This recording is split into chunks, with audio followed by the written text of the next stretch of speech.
Religious freedom is enshrined in our Constitution. This proposed bill is an intrusion on the constitutional freedom and the right of citizens to worship according to their conscience. Therefore, I find it repugnant to the Constitution, and I'll definitely be one of those to fight that case in case Parliament passes the law. I'm Norbert MAO, President of the Democratic Party. I came across the draft policy last year, the Religious and Faith Organizations Policy, and then early this year I read the bill, the Religious Societies and Places of Worship Bill. It is presented as a law to protect congregations from manipulative and exploitative religious leaders. My personal view is that the law is not necessary. We have enough laws to deal with crooks. We have the penal code. We have got so many other provisions of the law that can take care of those engaged in evil practices, whether money laundering. There is no need for another law. Religious freedom is enshrined in our Constitution. This proposed bill is an intrusion on the constitutional freedom and the right of citizens to worship according to their conscience. Therefore, as a lawyer, I find it repugnant to the Constitution, and I'll definitely be one of those to fight that case. In case Parliament passes the law, I'll be one of those to go to the Constitutional Court to ask that the law be struck down. If you look at the history of Uganda, we have had religious wars here before.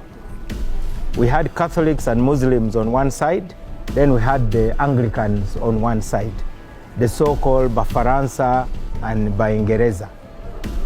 It tainted our history, and it has still cast a long shadow in our politics. The lesson we should draw from our history is that government should have nothing to do with regulating worship. Government should just keep away from regulating the conscience of believers. Because with government, you give government an inch, they will take a mile. It is important that we resist this law before it even reaches Parliament. But Father Lokodo and his sidekick, Reverend Aaron Message, they are trying to manipulate the public mind by making it appear as if this law alone will solve all the problems. He is just on a mission to help government control religious believers. That is totally unacceptable.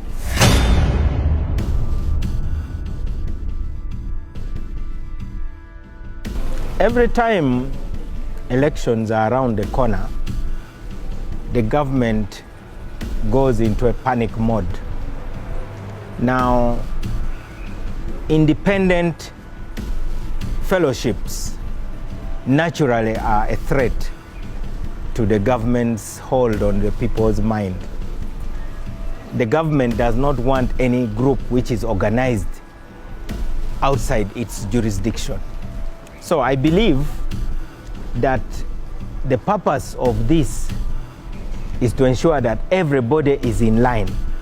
The government wants to be able to turn religious leaders, preachers, and those who run fellowships to sort of become like jukeboxes. You know a jukebox, you put in a coin and then it plays whatever song you want. In other words, the government will not have to worry about what sermon is being preached.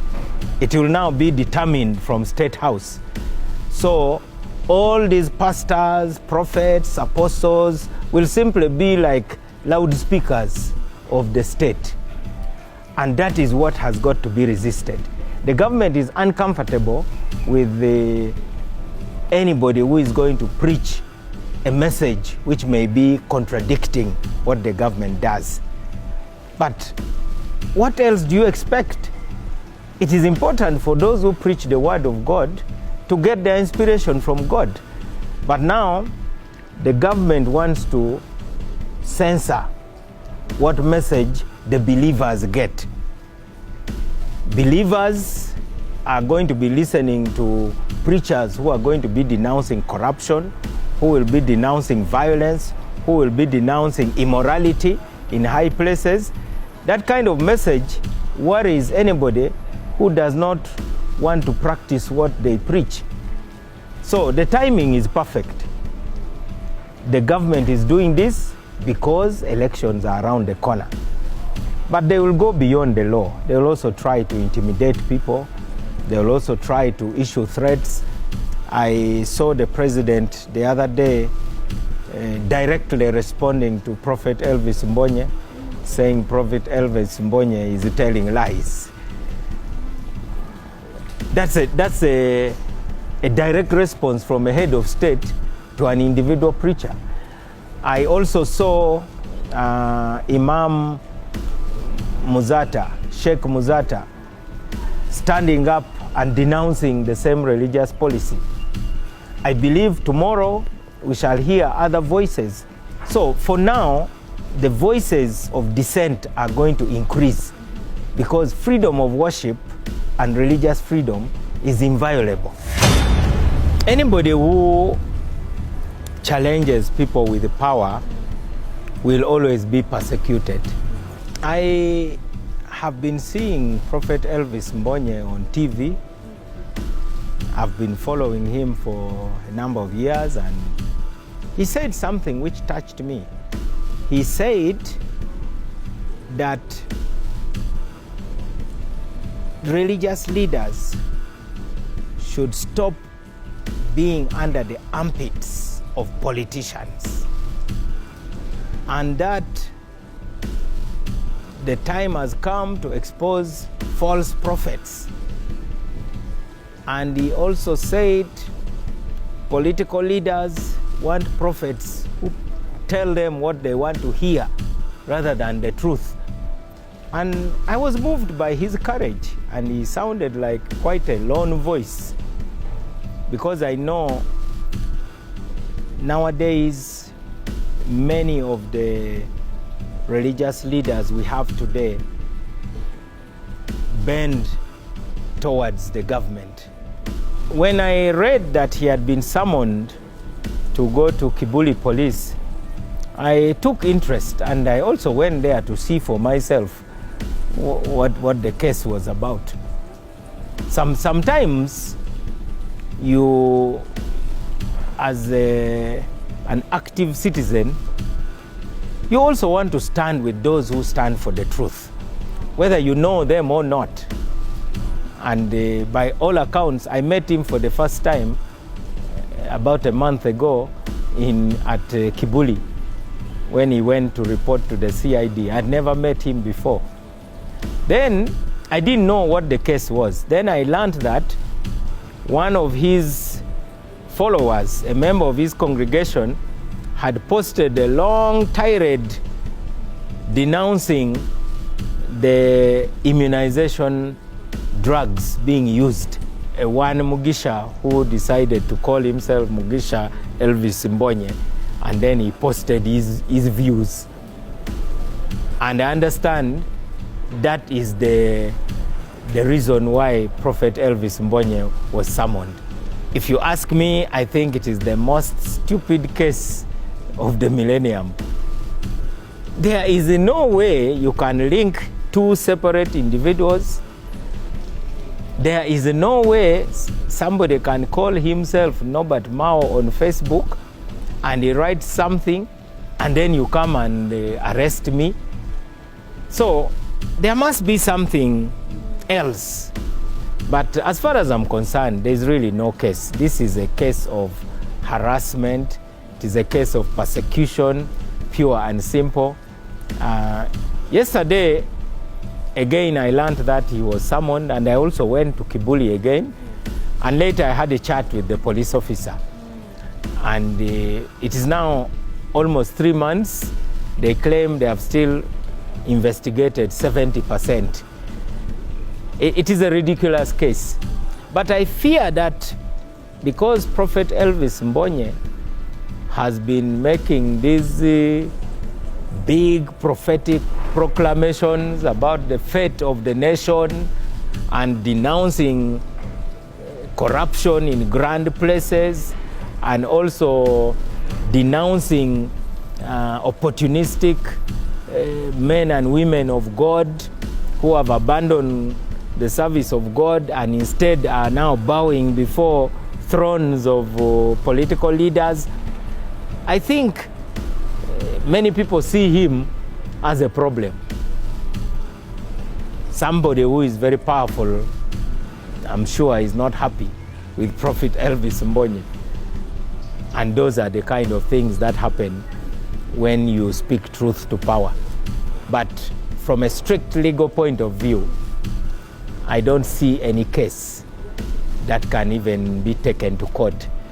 For now, all they're doing is just to harass him, keep him moving every now and then. He has recorded a statement. Everybody knows that he's not the one who posted that. But I guess the real reason is that maybe he terrifies them. The way he is insisting that God is going to descend here and cause some serious changes. All of us have reason to be afraid. Because people think God should do their will rather than vice versa. Now, somebody who says that there are things that are going to happen here that are going to shake the nation, and he's saying it with such conviction, and he's so sure, and also because some of his prophecies have terrified us before. I remember the one of the helicopters going to Somalia. Obviously, such a person cannot be very popular among those who have power.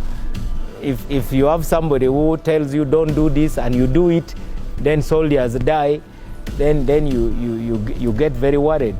If you have somebody who is predicting who is going to be a leader in America, or who is predicting who is going to be a leader in Britain, obviously people are scared of what they don't understand.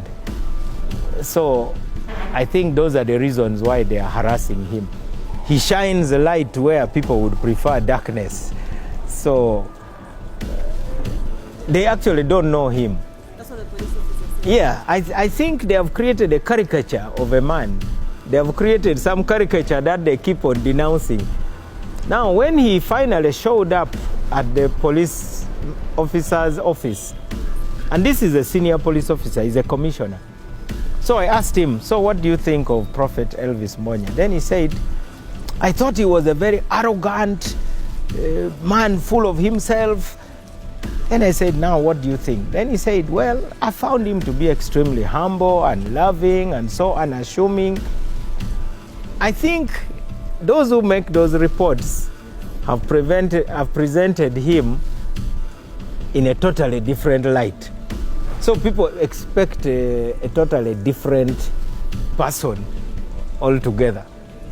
But when you meet the real person, you realize that he's actually not the kind of caricature he's being made out to be. But he is not the first man with a prophetic voice to be fought by governments. There are many people who have come before him, and there's only one thing. Because he is standing for what God says he should say, all these things will be of no impact. I don't think it will amount to much.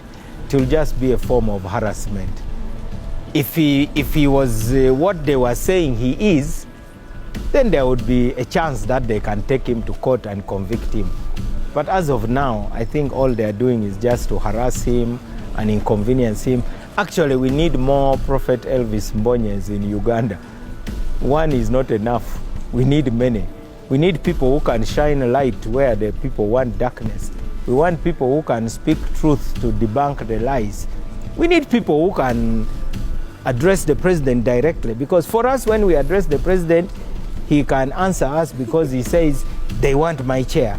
But here is a person who doesn't want to be president. He is not looking for a seat in parliament. He doesn't want to be a political leader. He's simply saying, this is what God has told me to tell you. Take it or leave it. So we need more people like him to denounce those who have put themselves up on very high pedestals. They should be brought down to their proper level. And for me, it is a good thing. I actually never expected the strongest voice to come from Zoe. I thought I would hear the voices resisting this policy to come from these big cathedrals with their massive pillars, to come from these bishops with their long robes and golden attires. That's what I was expecting. But to find that the sharpest critic is a lone voice from Zoe Fellowship, that means that, you know, God can defend himself using the most unlikely people. And that is what makes his voice hard to ignore. I believe that even the attempts to summon him, the harassment, the efforts to frame him, all those are actually coming from his strong stand against this policy. But I believe that more people are going to rally around the voices resisting this policy. I don't think in the next few weeks, Prophet Elvis Mbonye will not be standing alone. There will be many people standing with him. But it took a lot of courage for him to stand up and say, this has got to be fought. There are always two reasons why people do things. There's the real reason, and then the one which sounds good. The real reason is that government wants to control the religious space and to restrict it to approved religious leaders. In other words, government now want to have certified preachers, those who preach a doctrine acceptable to the government. Now, the reason which sounds good is that this law and policy is for the protection of innocent citizens. But the government has found some of us wide awake, and we are not going to keep quiet. We are going to keep talking until all Ugandans see the hidden hand behind this so-called policy. Many politicians want religious leaders who tell them what they want to hear. For the government to now position itself behind preachers to dictate what messages go to the congregations is contrary to the spirit of the Constitution. Right now, the real targets are outspoken men and women of God who want Uganda to be run in line with the national motto, for God and my country. The real targets are men and women of God who have been telling the truth to powerful people. The real targets are men and women of God who have been denouncing corruption, who have been denouncing violence, who have been denouncing human rights abuses. Those are the real targets. But if the government starts by attacking those ones, people will wake up and rise up. So for now, the government simply says, we are protecting you from those who are exploiting you. But it is important for citizens to know that at the end of the day, this law hits at freedom of worship for every citizen, and that no church and no religious organization will be spared.